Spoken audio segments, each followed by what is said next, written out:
Den 25 maj så går Sverige till val igen. Tillsammans med de övriga 28 staterna inom den Europeiska unionen. Det är ett val till Europaparlamentet som normalt inte drar lika stort deltagande från väljarna som riksdagsvalen gör. Vilket är synnerligen beklagligt eftersom det här valet om möjligt är minst lika viktigt som våra riksdagsval. Det här är lite av ett ödesval den 25 för det sätter väldigt mycket utav EUs framtid på spel. Vilket håll och vilken riktning EU ska ta framöver. Därför är det väldigt viktigt att ni engagerar, sätter in i frågorna och ser till att delta i det här valet. Valet har beskrivits av Sveriges statsminister Stefan Löfven som en folkomröstning om högerextremismen. Ingenting kan vara mer fel än det. Det här handlar inte alls om någon folkomröstning om någon högerextremism.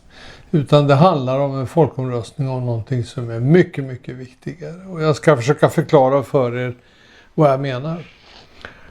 Vi ska ha klart för oss att EU är en överstatlig organisation som har kommit till väldigt mycket på initiativ ifrån de stora ekonomiska intressena i västvärlden och i Västeuropa.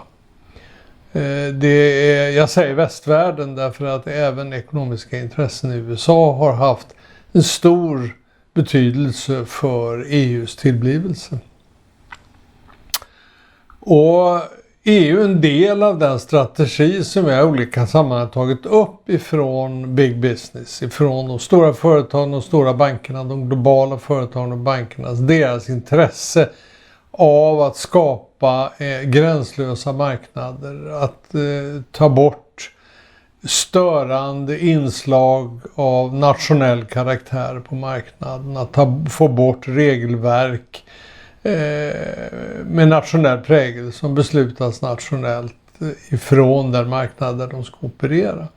De här företagen, deras ekonomiska inflytande har vuxit gradvis under de senaste 100 åren och blir bara större och större för varje år. En allt större del av den samlade förmögenheten i samhället ackumulerar inom den här sektorn.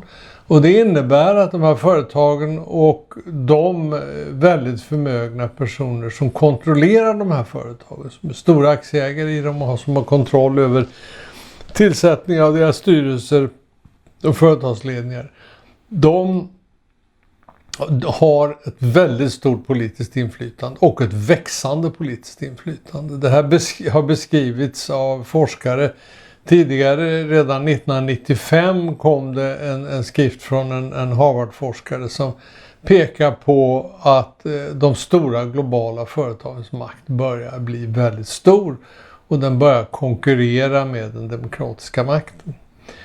Och det är de här intressena som har legat bakom tillskapandet utav EU.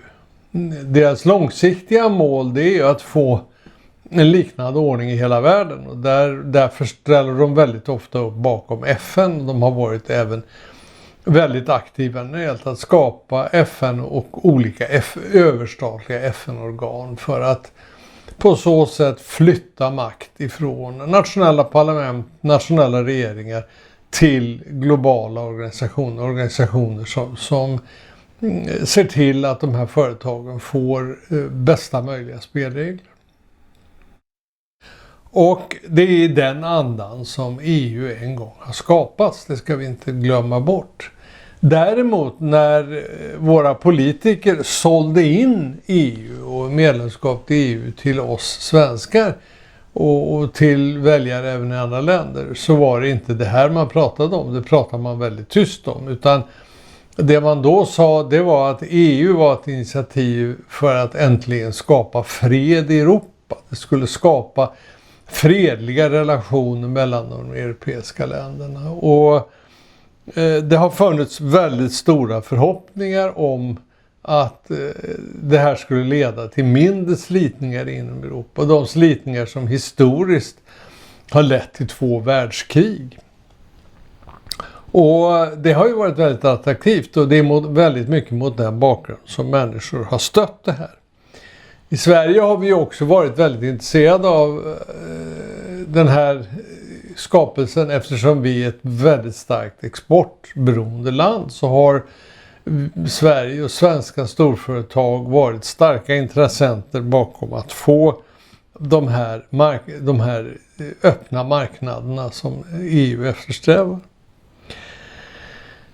Men nu är det ju så att det har uppstått väldiga slitningar inom EU under de senaste åren. Jag skulle vilja säga att de började på allvar med den stora migrantvågen 2015. För då kom så att säga väldigt olika värderingar i dagen mellan de olika länderna. Och de olika länder valde helt olika politik. Som ni vet så tillhör Sverige den ena extrema ändan som i stort sett hade och fortfarande har helt öppna gränser för migranter som söker sig hit till Europa för att få en bättre utkomst. Och de länder då som har en motsatt uppfattning, som vill begränsa det här och som säger det att deras politik går i första hand ut på att ta hand om de medborgare man har och tillfredsställa deras behov i första hand. De utmålas utav våra politiker som står för helt andra värderingar som odemokratiska. Och det här leder då till väldiga slitningar. Och vi har i Europa bland de här 28 länderna hela spektret.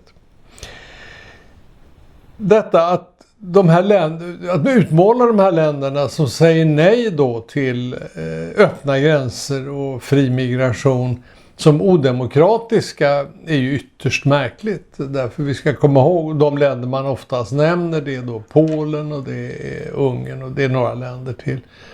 Det är ytterst märkligt därför att i de här länderna så har regeringen och den politiska ledningen ett mycket, mycket starkare folkligt stöd och folklig förankring för sin politik än vad vår politiska elit har, som har ett ytterst bräckligt stöd för den politiken de för. Men trots det så utmålas de här länderna som odemokratiska, och det här är ju väldigt oroväckande därför att vad man håller på att göra ifrån vår politiska elit, det är att man definierar om begreppet demokrati. Demokrati betyder folkstyre. Det betyder helt enkelt att det är folkflertalets uppfattning som ska råda när det gäller den politik man ska föra i nationen.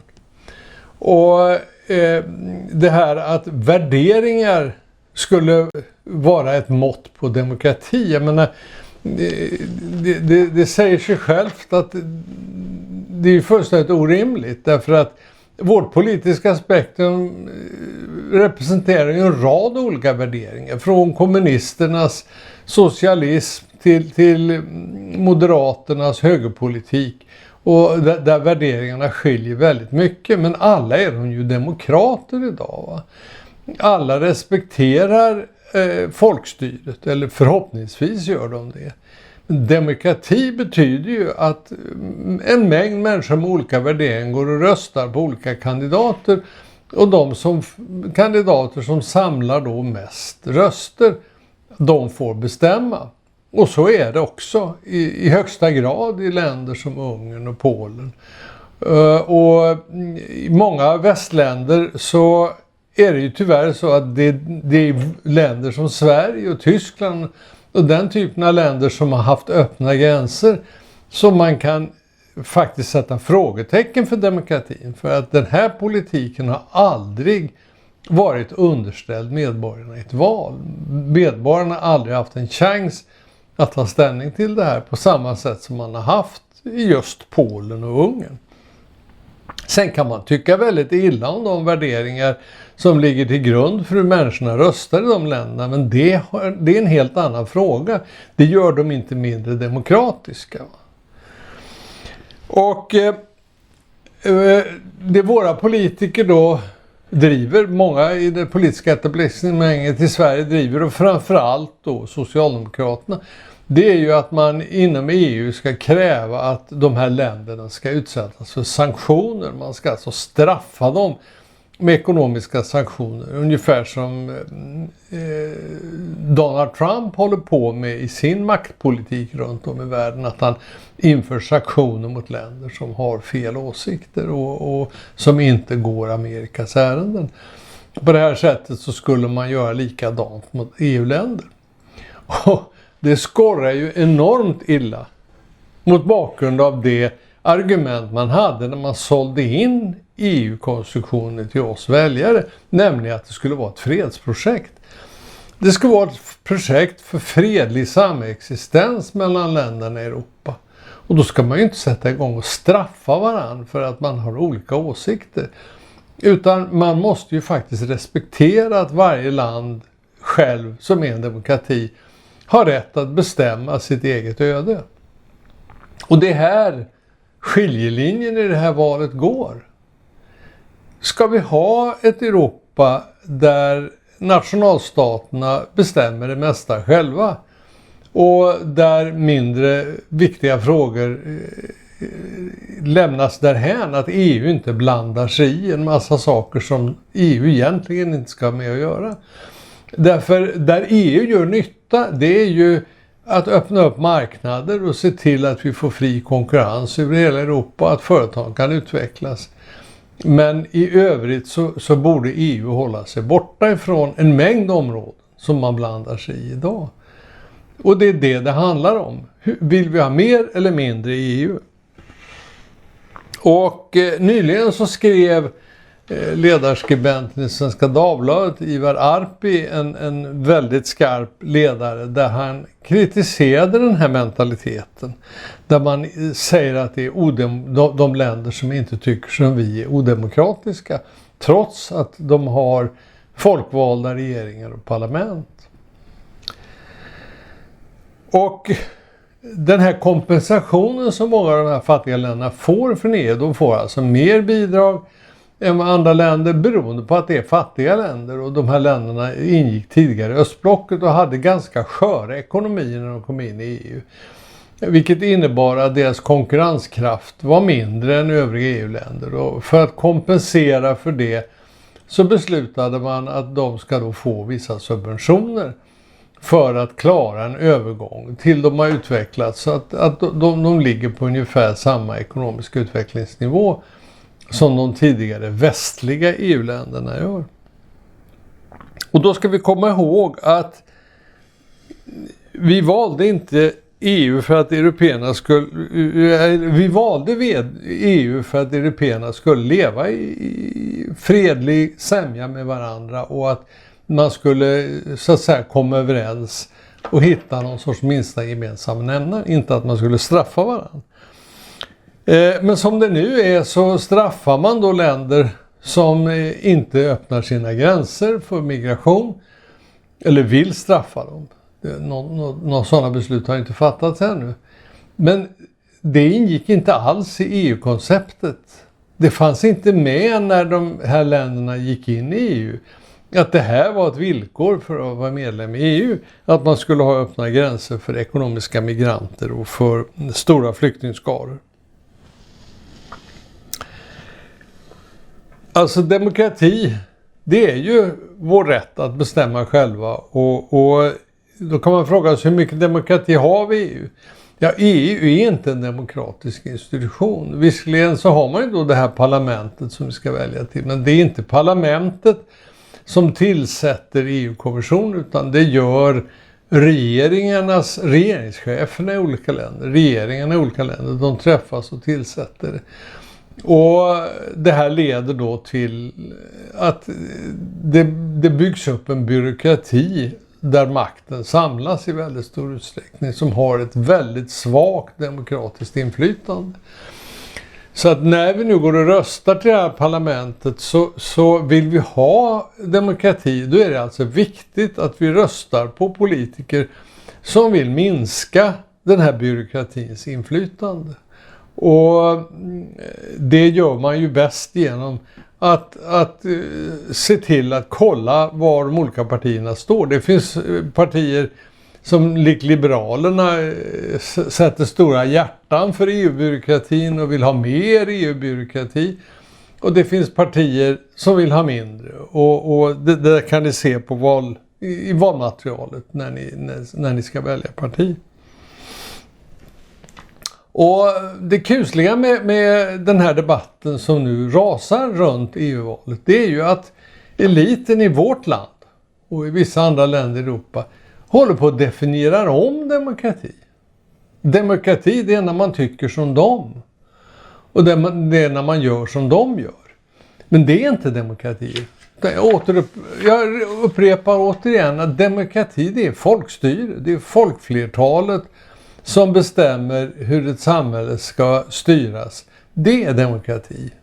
Och det här som kallas för demokrati av vår elit har inte ett dugg med det att göra. Utan det är ett sätt att sätta demokratistämpeln på de egna värderingarna och stämpla andra värderingar som odemokratiska.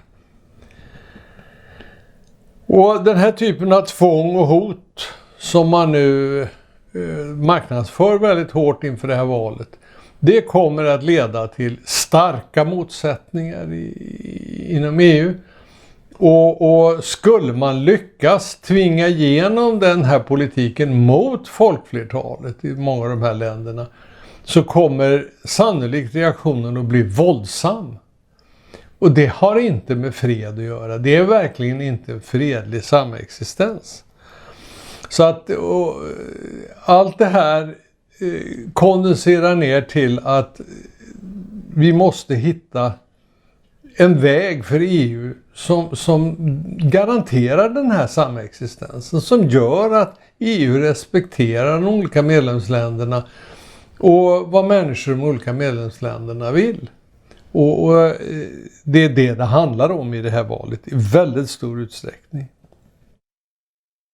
Och det intressanta är ju att konstatera att Sverige, vi inbillar oss ju att vi är en humanitär stormakt, och våra mindervärdeskomplex gör ju att våra politiker ideligen försöker påpeka att vi är lite speciella i världen trots att vi är ett väldigt litet och ganska betydelselöst land i världen. Och det intressanta med Sverige är att vi ska vara då exempel för resten av världen. Och det är vi ytterst sällan. Vi tror att vi är ett exempel när vi för någon sorts extrem politik, extrem klimatpolitik eller någon annan extrem politik.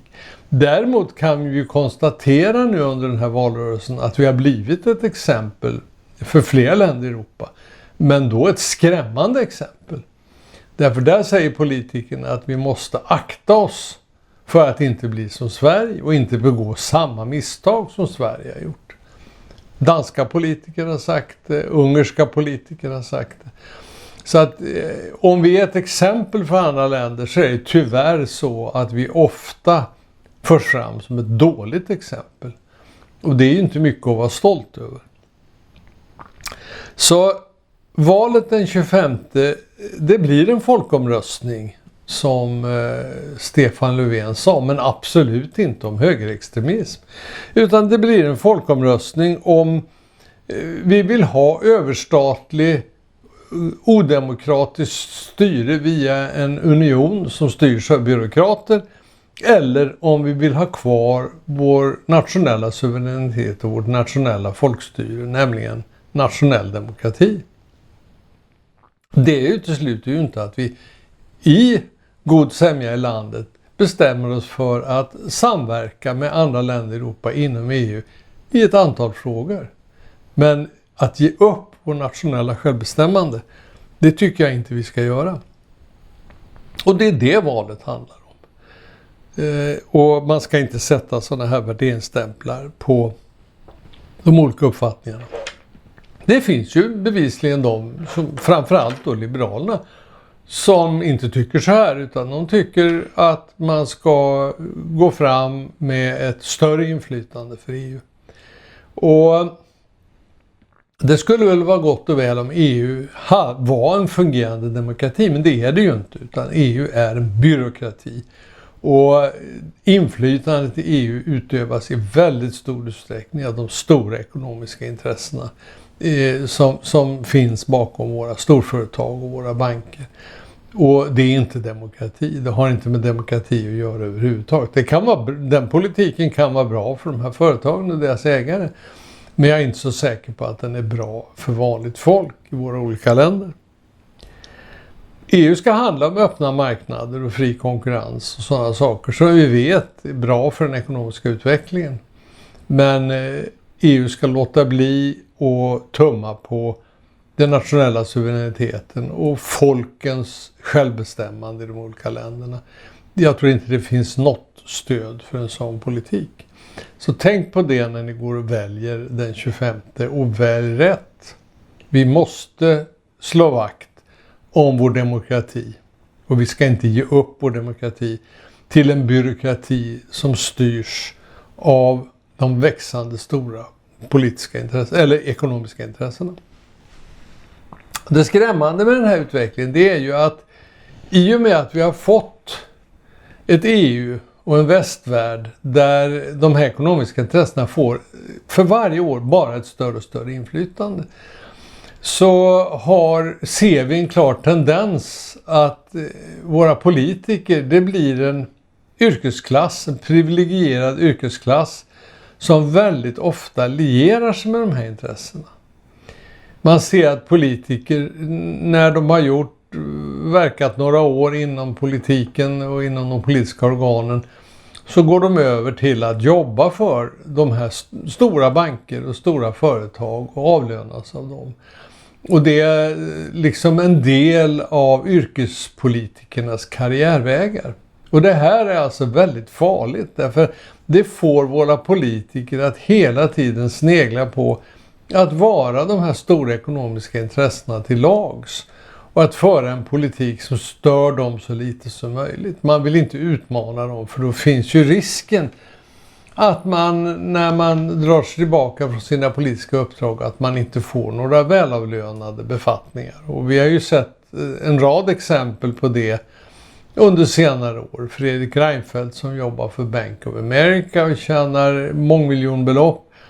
Erik Åsbrink, före socialdemokratiska finansministern, som jobbar för Goldman Sachs. Och vi vet även att före borgerliga finansministern Borg har sådana här uppdrag. Och vi ser hur en mängd utav våra politiker i olika grad har uppdrag i bolagsstyrelser och annat. Och det är väl gott och väl. Men tyvärr leder det här alltså till det jag skulle vilja kalla någon sorts indirekt korruption. Att politikerna blir korrumperade av de ekonomiska intressena och glömmer bort vad det var en gång som de representerade och som förde dem till de här positionerna. Och vi ser också hur EU-byråkratin väldigt listigt ser till att soulagera de politiker som engagerar sig inom EU i olika befattningar, EU-parlamentariker och tjänstemän inom EU som har politisk bakgrund. De får väldigt höga löner med låga skatter. De är ytterst privilegierade och de är på väg att bli en ny överklass i vårt samhälle som väldigt många avseenden påminner om den gamla adeln från feodaltiden. Och det här urholkar ju demokratin. Pengarna styr väldigt mycket mer av politiken än vad det gjorde tidigare. Och det här blir mer och mer accentuerat för varje år. Så när ni röstar på era politiker, så tänk på det här.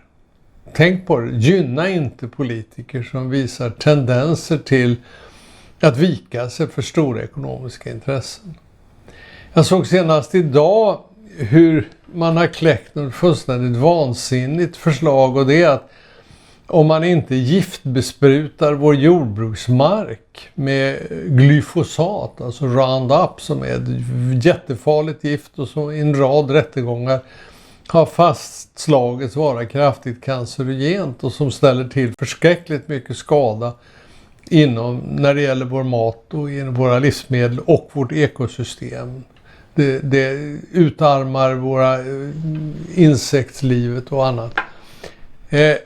Man har då konstaterat att får man inte spruta markerna med det här giftet så blir det mindre klimatvänligt. Därför då måste man köra med traktorer och riva upp ogräset oftare. Och på det här sättet så har de här smarta intressena skaffat sig argument via den här klimathypen för att få fortsätta med sin miljöförstöring. Det är väldigt beklagligt. Och sånt ska ni också tänka på när ni röstar. Vad tycker era politiker om det här? Och vad säger de? Hur kommer de att agera i den här typen av frågor?